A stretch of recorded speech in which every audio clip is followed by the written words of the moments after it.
about, AOC was seen partying maskless here in Florida, and she's been critical of your policies, but yet she comes to Florida and enjoys, the free state. Can you tell me a little bit about that? Well, I mean, look, I think if I had $1 for every lockdown politician who decided to escape to Florida over the last 2 years, I'd be a pretty doggone wealthy man, let me tell you.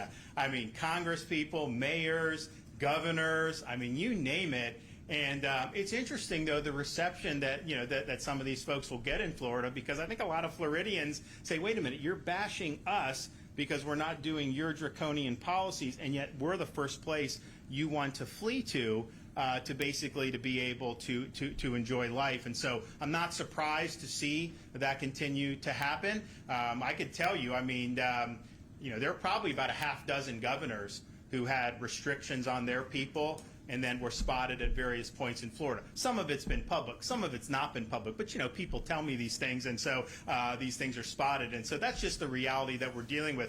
I think I'm happy, though, that Florida is a place where people know they can come and they can live like normal people, they can make their own decisions.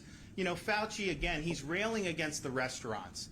I mean, these poor people have had, they've done very well in Florida because we protected them, but this is not an industry that's easy to do very well in, and he's singling them out as if that is somehow such a huge factor when there's all these other things that you could be pointing to. I just think it's wrong, but people know they can come, they can go get a beer, they're not going to have to show papers, they're not going to have to do anything. And just look at what we're seeing now. How big of a failure have vaccine passports been?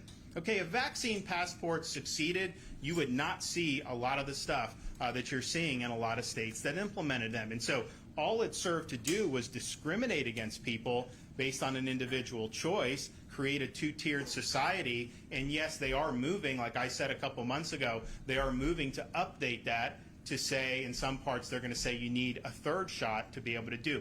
So those policies have not worked, and I think ultimately, look, people vote with their feet. I always say I'm so happy with our Floridians. I'm not asking for people to come move, because we've got great people, we've got a lot of great stuff going on. I think we're going to do a lot more great stuff. But the fact of the matter is, if you look from July of 2020 to July of 2021, we led the country in where people were wanting to come to.